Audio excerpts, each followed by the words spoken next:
Video खत्म करते जाने से पहले अगर आप लोगों को किसी किस्म का कोई भी क्वेश्चन हो, एक चीज़ मुझे याद आ गई जो कि मैंने पहले पूछनी थी। पोको ये कौन सा है, पोको M3 का जो फुल डिटेल रिव्यू है वो आप लोगों को कल या फिर परसों मिल जाएगा। अगर आप लोगों को किसी किस्म का कोई क्वेश्चन हो तो आप लोग इसके बारे में लाजमी तौर पर पूछ सकते हो। और यार आज ठंड बहुत ज़्यादा है, इस वक्त 5:30 हुए हैं और जो टेम्परेचर है वो 12 डिग्री है। रात को मैं देख रहा था 6 डिग्री हो गया हुआ था। आप लोग नीचे कमेंट्स के अंदर बताओ कि आप लोगों के एरिया के अंदर टेम्परेचर क्या चल रहा है। अस्सलाम वालेकुम, मेरा नाम नुमान, आप देख रहे हैं TechHoz, जिसके अंदर हम लोग डिस्कस करते हैं पाकिस्तान और दुनिया भर से आने वाली टेक न्यूज़ और अपडेट्स को। आज की पहली क्विक अपडेट आ रही है Xiaomi की तरफ से Mi 10T के एक नए वेरिएंट के रिलेटेड, जो कि पाकिस्तान की मार्केट के अंदर कल 17 दिसंबर को लॉन्च किया जा रहा है। इसके अंदर में 6GB रैम के साथ 128GB की इंटरनल स्टोरेज का ऑप्शन मिल जाएगा। इसके रिलेटेड एक पोस्टर सामने आया। Xiaomi ने हमें 3 ऑप्शन दिए हैं प्राइस को लेके। एक ऑप्शन है 63,000, दूसरा है 73 और तीसरा है 83,000। अगर हम लोग नॉर्मल वेरिएंट की बात करते हैं जो कि ऑलरेडी मार्केट के अंदर मौजूद है, उसकी प्राइस है 70,000, तो हम लोग इजीली आइडिया लगा सकते हैं कि इसकी प्राइस हमें 63,000 ही मिलेगी। अब अगर हमें एक लाइटर वेरिएंट 7-8 हज़ार के प्राइस टैग के डिफरेंस के अंदर मिलता है तो काफ़ी एक अच्छी डील है, क्योंकि ऑलरेडी जो वेरिएंट मौजूद है पाकिस्तान की मार्केट के अंदर वो भी काफ़ी ज़्यादा एग्रेसिव स्पेसिफिकेशन के साथ आया है। और नई एक एडिशन होती है तो जो यूज़र है, जो ब्रॉडर हमारा स्पेक्ट्रम है ऑडियंस का, वो भी इसको अचीव कर सकती है, क्योंकि इस प्राइस रेंज के अंदर जो बजट होता है 3,000-4,000 तक वो काफ़ी ज़्यादा टाइट होता है। तो जो लोग अच्छा प्रोसेसर और दूसरी सारी चीज़ें लेना चाहते हैं तो रैम का अगर थोड़ा सा डिफरेंस आता है तो इतना ज़्यादा कोई खास फ़र्क नहीं पड़ता। आप लोग Xiaomi के जो पेजेस है वहाँ पर स्टे ट्यून्ड रहिएगा अगर आप लोग उसको बाय करना चाह रहे हो। इसके बाद जो अगली अपडेट है, ये बेसिकली एक अपडेट नहीं है, एक इन्फॉर्मेशन है जो कि आप लोगों के साथ में शेयर करना चाह रहा हूँ। अभी रिसेंटली हम लोगों ने डिस्कस की थी एक बात Realme के एक करैक्टर के बारे में, जो कि Realme 7i के लॉन्च से पहले Realme टीज कर रहा था, जिसका नाम था Realmeow, यानी कि Realme और एक बिल्ली।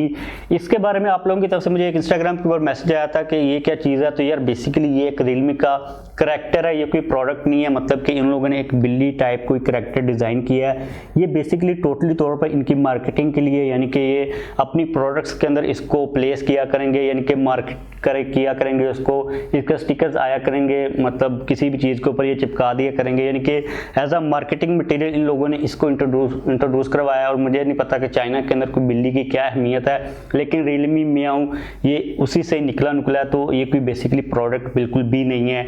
इसके बाद अगली अपडेट यहाँ पर चाइना के अंदर से अगेन आ रही है बेदू के रिलेटेड। अब आप लोगों को मे भी बेदू का नाम पता हो, ये बेसिकली उनका एक सर्च इंजन है और उनकी नेटवर्किंग के अंदर और जो पूरी सैटेलाइट का पूरा सिस्टम है उसको नेविगेशन टाइप की चीज़ें होती हैं उनको ये मेंशन करता है। अब इसके बारे में ये चीज़ सामने आ रही है कि ये लोग इलेक्ट्रिक कार्स के ऊपर काम कर रहे हैं।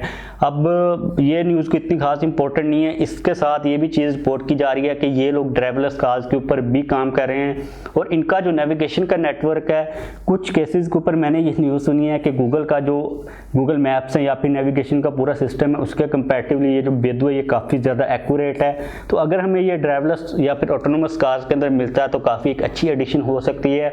उसके अलावा अगर हम लोग इलेक्ट्रिक कार्स की भी बात करते हैं तो हमारी एशिया की मार्केट के अंदर इतना कोई खास स्ट्रॉन्ग प्लेयर्स मौजूद नहीं है। अमेरिका के अंदर टेस्ला है, उसके अलावा यूरोप के अंदर BMW, मर्सिडीज टाइप जो हैं वो इन हो रहे हैं। लेकिन अगर हम बात करते हैं एशिया की मार्केट की तो यहाँ पर जो टेस्ला आएगा वो तो पता नहीं कब आएगा। उसके अलावा जो BMW की कुछ गाड़ियाँ इधर लाहौर के अंदर मौजूद है इलेक्ट्रिक, लेकिन वो भाई आप लोग समझ लो कि BMW के लेवल की ही हैं। अगर हम बात करते हैं बेदू की तो आप होप कर सकते हो कि एशिया की मार्केट के अंदर डेफिनेटली ये लोग फैलेंगे ही फैलेंगे और जो अच्छी इलेक्ट्रिक कार होंगी मे बी इनके सोच के थ्रू ही हमें मार्केट के अंदर देखने को मिल सकती हैं। तो काफ़ी ज़्यादा ओवरऑल जो हमारी मार्केट है, जो इंडस्ट्री है इलेक्ट्रिक कार्स की, उसके लिए काफ़ी अच्छी अपडेट है। इसके बाद अगली अपडेट आ रही है स्नैपड्रैगन की तरफ से। स्नैपड्रैगन ने 675 प्रोसेसर का अगला वेरिएंट जो कि स्नैपड्रैगन 678 है उसको इंट्रोड्यूस करवा दिया हुआ है। इसके अंदर हमें जो फीचर्स मिल रहे हैं वो काफ़ी ज़्यादा अच्छे मिल रहे हैं। ये बेसिकली 11 नैनोमीटर के ऊपर फैब्रिकेटेड है। जो चीज़ यहाँ पर हाईलाइट की जा रही है वो ये है कि इसके अंदर हमें फोटोग्राफी को लेकर, कनेक्टिविटी को लेकर, उसके अलावा हमारी बैटरी लाइफ को लेकर काफ़ी अच्छी इंप्रूवमेंट्स देखने को मिल जाएंगी। कैमरा कैपेबिलिटीज की बात करें तो इसके अंदर हमें पोर्ट्रेट मोड मिल जाएगा, लो लाइट की photography, laser auto focus, 4K video 30 frames per second के ऊपर। उसके अलावा जो 5S तक ऑप्टिकल जूम है इन कैपेबिलिटीज़ के साथ ये वाला प्रोसेसर आएगा। अगर हम लोग बात करते हैं इससे पीछे वाले वेरिएंट की स्नैपड्रैगन 675 की, जो कि हमें Redmi Note 7 Pro के अंदर मिला था, Samsung Galaxy A70s के अंदर मिला था, और अगर हम इसकी बात करते हैं 678 की, तो हमें इस रेंज के अंदर जो स्मार्टफोन्स आएंगे उनके अंदर ये देखने को मिल जाएगा। काफ़ी एक अच्छी एडिशन है हमारे मिड रेंज के प्रोसेसर्स के अंदर। इसके बाद अगली अपडेट यहाँ पर आ रही है Samsung Galaxy S21 के रिलेटेड। जो Galaxy S21 है उसके जो ऑफिशियल प्रेस रेंडर्स हैं वो सामने आ चुके हैं। यहाँ पर आप लोग पिक्चर को देख सकते हो, फ्रंट के ऊपर में पंच होल मिल रहा है, और यहाँ पर जो बेजल्स हैं और जो चिन्ह है वो इतनी कोई ज़्यादा नैरो नहीं है, इतनी कोई खास थिन नहीं है जितनी हम लोगों ने रेंडर्स के अंदर देखी थी। लेकिन इसके ऊपर देखकर मुझे लग रहा है कि ये कोई फ्लैगशिप फोन नहीं है, कोई मिड रेंज का ही फोन है। अब इसकी रीजन पता नहीं क्या है कि हमारे जो फ्लैगशिप फोन हैं वो इतनी तेजी के साथ इंप्रूव नहीं हो रहे, या फिर हमारे जो मिड रेंज के फोन हैं वो काफी ज्यादा तेजी के साथ इंप्रूव हो रहे हैं। बात की जाए बैक साइड की, तो बैक साइड वाले भाई रेंडर सामने नहीं आए, सिर्फ फ्रंट की जो पिक्चर है वही सामने है, लेकिन हमें जरूरत भी नहीं है ऑफिशियल रेंडर्स की। हम लोग ऑलरेडी जो लीक्स और रूमर्स है उनके थ्रू देख चुके हुए हैं। बैक साइड के ऊपर में 3 कैमरास देखने को मिल जाएंगे।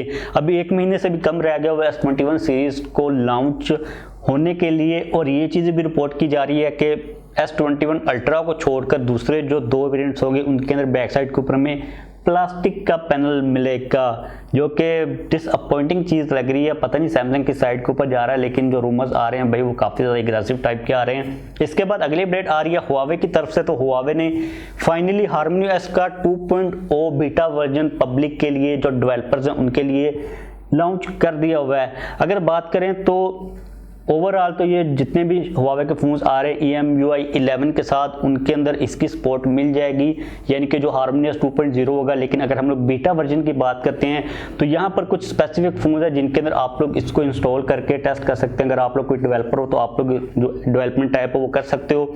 अगर बात की जाए फ़ोन की तो P40 के अंदर, P40 Pro के अंदर, Mate 30, Mate 30 Pro और जो Huawei का Mate Pad Pro उसके अंदर आप लोगों को इसको इंस्टॉल करने का ऑप्शन मिल जाएगा।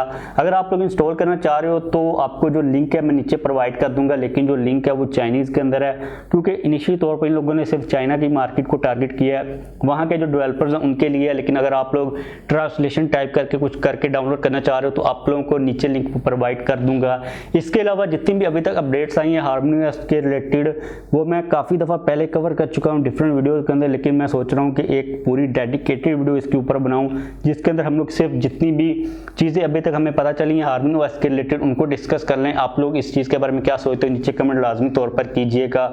इसके बाद अगली अपडेट यहाँ पर आ रही है Huawei की तरफ से अगेन Nova 8 और Nova 8 Pro के रिलेटेड। अभी रिसेंटली पोस्टर्स सामने आए हैं, ये चीज़ कंफर्म नहीं है कि ये Huawei Nova 8 के हैं या फिर Pro के हैं, लेकिन जो फ़ोन का डिज़ाइन है वो काफ़ी ज़्यादा एग्रेसिव है। लॉन्च डेट कंफर्म कर दी गई है जो कि है 23 दिसंबर।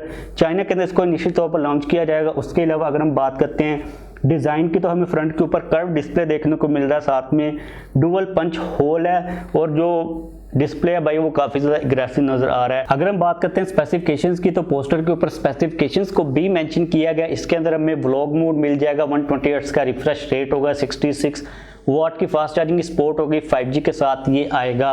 अगर हम बात करते हैं व्लॉग मोड की कि ये बेसिकली क्या है, तो इसके अंदर सीन होता है कि आप लोग बैक वाले कैमरे और फ्रंट वाले कैमरा से एक टाइम के ऊपर ही वीडियो को रिकॉर्ड कर पाओगे। ये सेम वही फीचर है जो कि Xiaomi हमें ऑलरेडी Poco X3 के अंदर दे चुका हुआ है। मैंने रिव्यू वाली वीडियो के अंदर आप लोगों को वो शो अप भी करवाया था।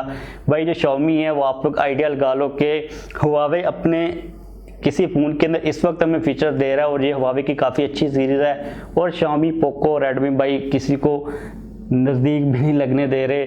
इसके अलावा अगर हम बात करते हैं डिज़ाइन की बैक साइड के ऊपर, तो बैक साइड के ऊपर अब मुझे नहीं समझ आ रही कि ये वाला ट्रेंड इतना कुछ ज़्यादा कॉमन होता जा रहा है। मुझे ये पर्सनली तौर पर पसंद नहीं है। बैक साइड के ऊपर जो मेन लेंस है बड़ा हमें मिल रहा है, जिस तरह हमें मिला था Vivo X50 के अंदर। आप लोग नीचे कमेंट्स के अंदर बताओ कि आप लोगों को ये वाला डिज़ाइन कैसा लगता है। मुझे तो बिल्कुल भी पसंद नहीं है। कैमरा हाउसिंग जो है वो काफ़ी बड़ी लग रही है, काफ़ी एक बड़ी पिल जो होती है जो कैप्सूल टाइप है उस टाइप की लग रही है। मतलब कि पता नहीं है क्या ठीक है डिज़ाइन या फिर नहीं, आप लोगों की पर्सनल प्रेफरेंस हो सकती है, मुझे नहीं ठीक लग रहा। बैक साइड के ऊपर कहा जा रहा है कि हमें 64 मेगापिक्सल का मेन सेंसर मिलेगा, प्लस 8 मेगापिक्सल का अल्ट्रा वाइड सेंसर होगा, 2 मेगापिक्सल का मैक्रो सेंसर होगा, 2 मेगापिक्सल का डेप्थ सेंसर होगा। अब मुझे अगेन ये बात समझ नहीं आती कि स्मार्टफोन कंपनीज बड़ा जंप मारती हैं एक कैमरा के लेंस के अंदर, और दूसरा जंप बिल्कुल ही नीचे मार देती हैं। मतलब कि 64 और 8 तो चलें ठीक है, लेकिन 2 मेगापिक्सल का मैक्रो सेंसर, 2 मेगापिक्सल का डेप्थ सेंसर, मतलब कि आप समझ सकते हो कि सिर्फ नंबरिंग 4 कैमरे पूरे करने के लिए होते हैं। 2 मेगापिक्सल के आप लोगों को डेप्थ सेंसर से जितनी मतलब कि ब्लर मिलना है वो तो आप लोग मेन सेंसर से भी ले सकते हो सॉफ्टवेयर के थ्रू। तो ये आप लोगों को इतनी टेंशन लेने की ज़रूरत नहीं है, मतलब ऐसे ही चलता रहता है सीन। इसके बाद हमारे पास अगली कोई भी अपडेट नहीं आ रही, अपडेट्स ख़त्म हो चुकी हैं, तो हम लोग इस वीडियो को भी ख़त्म कर देते हैं। एक दो दफ़ा वैसे ऐसे भी हुआ कि मैंने कुछ न्यूज़ को छोड़ ही दिया था, वो बीच में मिक्स हो जाती हैं, छोटा छोटा मैंने बस हाईलाइट्स की लिखी होती हैं, तो बाद में मुझे याद आता है ये वाली न्यूज़ तो मैंने बताई नहीं है आप लोगों को, तो इसलिए मैं चेक कर लेता हूँ अब ऊपर स्क्रॉल करके कि भाई कोई न्यूज़ रहा है तो नहीं की। तो बस आज के लिए मैंने कोई न्यूज़ नहीं छोड़ी।